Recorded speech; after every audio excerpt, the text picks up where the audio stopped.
Amara walked quickly down the poorly lit street, clutching her worn-out textbooks tightly against her chest. The clock tower in the center of the city had already chimed past 10, but she was still returning from her part-time cleaning job. Her shoes were scuffed, her uniform wrinkled, and her body ached from the day's work, yet her determination kept her going. She was just 19, a scholarship student at the university, but life had never been kind to her. Her mother had passed away years ago, leaving her in the care of an uncle who treated her more like a burden than family.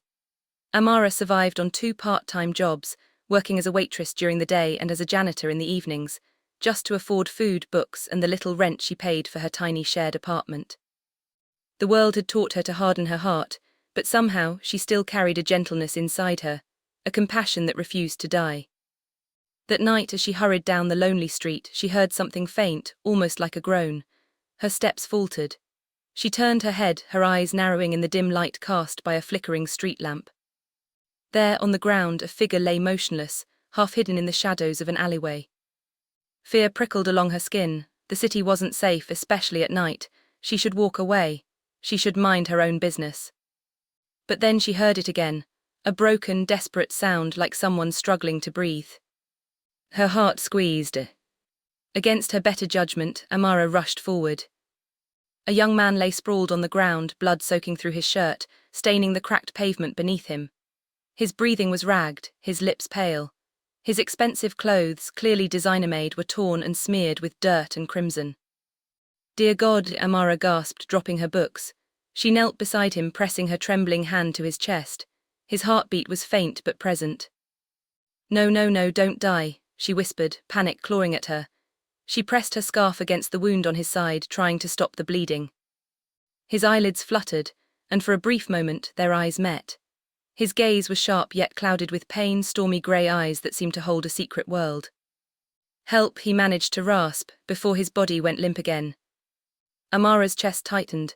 She couldn't leave him here. Even if she had nothing, she couldn't let a stranger die in front of her. Summoning all her strength, she dragged him up, his weight almost crushing her slight frame. Step by painful step, she half carried, half dragged him toward the nearest clinic she knew. Sweat drenched her forehead, tears burned in her eyes, but she didn't stop until she reached the dimly lit doorway. "Please, someone help," she cried, bursting inside. The nurse at the desk rushed over, shocked to see the bloodied boy. "What happened?" I don't know, I just found him like this. Please, you have to save him." "Do you have money for treatment?" the nurse asked firmly. Amara's lips parted in panic. She had barely enough coins in her pocket to buy bread. I don't have it now, but I'll pay. I'll work, I'll clean, I'll do anything, just please, save him." The doctor, hearing her desperate plea, came out. Without another word, he ordered the boy to be rushed into the emergency room. Amara waited outside, trembling, her hands stained with his blood. Minutes felt like hours. She prayed silently, asking for a miracle for this stranger whose name she didn't even know. Finally, the doctor emerged, pulling off his gloves. "He's stable for now. You saved his life, young lady. If you had arrived later, he wouldn't have made it." Amara's knees gave out in relief. She slumped into the plastic chair, tears welling up. She had done what she could. She didn't know that in saving him, she had just changed her life forever. The boy she had saved wasn't an ordinary young man. He was Adrian Valent, heir to the most feared Mafia empire in the city. And Amara had just unknowingly bound her fate to his. Chapter 2: The Mafia's World. In a sprawling mansion on the outskirts of the city, panic gripped the Valent household. Armed men in black suits scrambled across the marble floors, their voices raised as they delivered reports. Leonardo Valent, the ruthless Mafia boss, stood in the center of the chaos, his sharp suit immaculate, his expression like carved stone. His eyes, cold, dark, merciless, glittered with fury. "Find him," Leonardo growled. "Find my son, or every last one of you will pay with your lives." Adrian, his only child, had vanished hours ago. Rumors spread that a rival gang had ambushed him. Leonardo's enemies had long been waiting for a chance to strike at his weakness. The Mafia boss clenched his fists, his rage threatening to spill over. Losing Adrian would mean losing everything. His empire, his power, his very soul. Adrian was the only thing he truly cared for. Just then, one of his men rushed in. "Boss, we found him. He's alive at a small clinic downtown. Someone brought him there." Leonardo's eyes narrowed. Relief flickered for the briefest moment before it was consumed by suspicion. Who? We don't know yet, boss. A girl. A girl. Leonardo's mind immediately calculated. Who was she? An enemy spy, a rival's pawn, or simply a passerby who had interfered in Mafia business? He would find out. That night when Adrian was brought back to the mansion, unconscious but alive, Leonardo sat by his bedside. For the first time in years, his hardened expression cracked. He stroked his son's hair gently, whispering, "You're safe now." But when Adrian finally woke days later, his first words shocked everyone. "Where is she?" Leonardo frowned. "Who?" "The girl," Adrian murmured weakly. "The one who saved me. I saw her face." Leonardo's jaw tightened. He turned to his men. "Find her, bring her to me." Meanwhile, Amara's life continued as usual. She had gone back to work, her body still exhausted from that night. She never expected to see the boy again. In her heart, she was simply grateful she had managed to help someone. But shadows began to follow her. She noticed men in black coats lingering near her workplace, strange cars parked near her apartment, whispers that made her uneasy. One evening, as she was leaving her shift, a sleek black car pulled up beside her. "Miss Amara," a deep voice called. She froze. No one here knew her name. Before she could run, two men stepped out, their eyes sharp, their presence intimidating. "Our boss would like to see you," one of them said. Fear wrapped around her like ice. "Who is your boss?" They didn't answer. Instead, they opened the car door. Her heart pounded. Every instinct screamed at her to run, but she knew it was useless. These men were dangerous. Reluctantly, she stepped inside, clutching her bag tightly. The car sped through the city, the streets blurring past. Amara's thoughts raced. Who were these men? Why her? When the car finally stopped in front of a massive iron gate, her breath caught. Beyond it stood a mansion so large and intimidating, it seemed to belong to another world entirely. Guards patrolled the grounds, their guns visible. Amara's hands trembled. She had no idea what awaited her inside. Chapter 3: Fates Collide. The mansion's grand doors opened with a heavy creak. Amara was ushered inside, her eyes widening at the sight of marble floors, chandeliers and walls lined with gold-framed portraits. The air itself seemed to hum with power and danger. At the far end of the room stood a man, tall, commanding, with eyes that could pierce through stone. Leonardo Valent. "So," his voice rumbled, smooth yet dangerous, "you are the girl who saved my son." Amara swallowed hard, her legs trembling. I didn't do anything, I just found him and helped, that's all." Leonardo studied her in silence. Every instinct in him screamed not to trust anyone. Yet something about her, the innocence in her wide eyes, the trembling in her voice, made him pause. Before he could speak again, footsteps echoed from the staircase. "Father."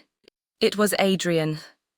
He descended slowly, still pale from his injuries, but his eyes lit up the moment he saw her. "You," he breathed, "it's you." Amara froze as his gaze softened, his lips curving faintly into something almost like a smile. Leonardo's eyes flickered between his son and the girl. Something unspoken passed in that moment. "You saved my life," Adrian said, his voice hoarse yet filled with gratitude. "Thank you." Amara's cheeks flushed. Anyone would have done the same. "No," Adrian shook his head, his eyes holding hers. "Not anyone, you did." Leonardo's gaze hardened. He saw the way Adrian looked at her, with a spark he hadn't seen in his son for years. This girl was dangerous, not because of who she was, but because of what she could mean to Adrian. "You may go," Leonardo said curtly. But as Amara turned to leave, Adrian's voice stopped her. "Wait." Everyone turned. Adrian's eyes burned with determination. "She stays, I want her here." Amara's heart nearly stopped. Stay in this mansion with these dangerous people. Leonardo's eyes narrowed. "Adrian." "She saved me," Adrian interrupted, his voice steady. "I owe her my life, she doesn't leave." Silence fell, the air grew thick with tension. Amara's mind raced. What had she just gotten herself into? She had saved a boy's life out of kindness. But now, that single act had pulled her into a world of shadows, power and blood. And as Adrian's gaze lingered on her, gentle yet unyielding, she realized her fate was no longer her own. It was tied to his. To the son of the ruthless Mafia boss. This part focuses on Amara being forced to remain in the Valent mansion, Adrian's interest in her growing, and the first hints of Leonardo's unexpected attraction beginning to surface. Open Book Part 2, Shadows of Desire. The grand chandelier sparkled above Amara's head, but all she felt was the weight of invisible chains binding her. She sat stiffly on the velvet sofa in the Valent mansion's sitting room, her palms clammy, her breath shallow. Every corner of the house radiated wealth and danger, ornate vases, polished marble floors, and armed guards patrolling the corridors. Her entire life had been spent in cramped rooms and dimly lit apartments. This mansion felt like a different universe, one she had no right to be in. Yet here she was.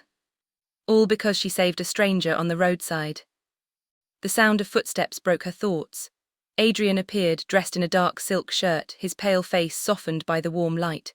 Though his injuries hadn't fully healed, there was still an undeniable air of privilege about him. He smiled faintly when his eyes landed on her. "You look uncomfortable," he said, walking toward her.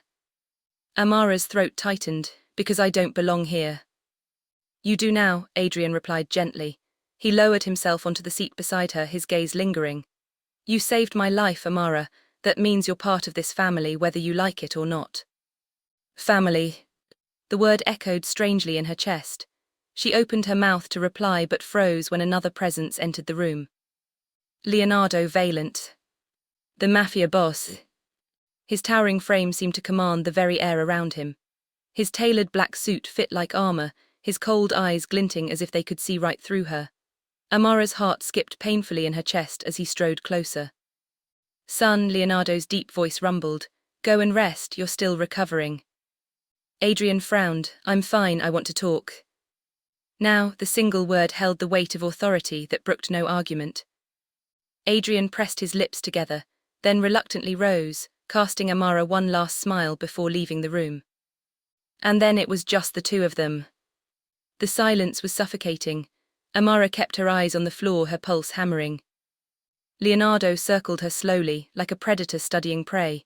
Finally, he stopped in front of her. "You," he said softly, almost too softly, "risked your life for my son."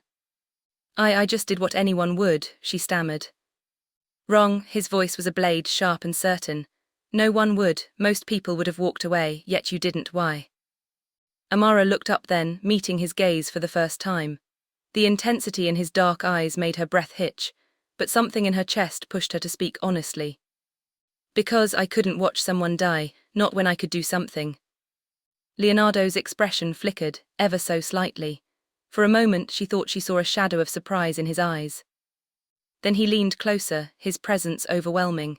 "You are either the bravest girl I've ever met or the most foolish." Her pulse quickened, heat rising to her cheeks. She quickly looked away, her hands trembling. "I don't want to cause trouble," she whispered. "Please let me go home." Leonardo straightened, his expression once more unreadable. "You will stay here for now, it's safer. My enemies will come looking for the girl who found my son if they get to you first." His voice dropped into a chilling growl. "They will destroy you." Amara's chest tightened. She wanted to protest, to scream that she didn't belong here, but the cold certainty in his tone silenced her. Safer in the house of the Mafia boss, the thought was almost laughable. And yet, a small part of her believed him. The days that followed blurred into a strange new routine. Amara was given a room on the second floor, lavish beyond her imagination. A bed so soft it swallowed her whole, curtains of silk, and a closet filled with clothes she didn't dare touch. She ate meals at a long dining table with Adrian and Leonardo, though silence often stretched like a wall between them. Adrian tried to make her laugh, to coax her into conversation. He told her stories about his childhood, about his schooling abroad, about the music he loved. But Amara often found her gaze drifting, not to Adrian, but to the man who sat silently at the head of the table. Leonardo rarely spoke during meals. He cut his steak with precision, sipped his wine with elegance, and when he did glance at her, it was brief yet piercing. Those eyes unsettled her. They made her feel exposed, vulnerable, like he could see the very secrets of her soul. One evening, as she wandered through the grand library, she felt a presence behind her. She turned and nearly dropped the book in her hands. Leonardo stood in the doorway, his broad frame shadowed by the firelight. "You read?" he asked. Amara nodded nervously. Yes, it helps me escape. Escape, he repeated softly, stepping closer. What are you running from, Amara? Her heart raced, she swallowed, clutching the book tighter. From reality, from the struggles of my life. Leonardo's eyes lingered on her, something unreadable flickering in their depths. Then, to her surprise, his lips curved faintly, not a smile, something rarer. Then perhaps we are alike, he murmured. Her breath caught. For a moment the ruthless Mafia boss looked almost human. But the moment passed quickly. He turned, his voice once again cold. Be careful, this house can swallow the innocent whole. And then he was gone. Amara stood frozen, her chest aching with something she didn't understand. Adrian grew more protective of her each day. He invited her to walk with him in the gardens, teased her with light-hearted jokes, and often told her she was the only good thing to come out of his misfortune. Amara smiled at him, but her heart remained conflicted. Adrian was kind, sweet even, yet his gaze never stirred the strange heat that filled her whenever Leonardo looked at her. And that realization terrified her. Because falling for Adrian was simple. But falling for Leonardo was dangerous. One night the mansion was attacked. Gunshots shattered the silence, guards shouting as rival gang members tried to breach the gates. Amara, woken by the chaos, panicked and rushed into the corridor. Amara, Adrian grabbed her hand, trying to pull her towards safety. But before they could move, a loud crash erupted, armed men breaking through the windows. Adrian shielded her, but it was Leonardo who appeared, gun in hand, his movements swift and deadly. He took down the intruders with terrifying precision, his eyes blazing with fury. When the last man fell, Leonardo turned sharply, and his gaze landed on Amara. For a moment his mask slipped. His chest rose and fell heavily, his jaw clenched, but his eyes burned with something raw. He strode toward her, ignoring the blood on his suit, and gripped her shoulders. Are you hurt? He demanded. Amara shook her head, trembling. No. His hands lingered for a heartbeat too long, their eyes locked. The world around them, the chaos, the smoke, the shouts seemed to fade. Something unspoken pulsed between them. And for the first time in his life, Leonardo Valent, the ruthless, untouchable Mafia boss, felt his control slip.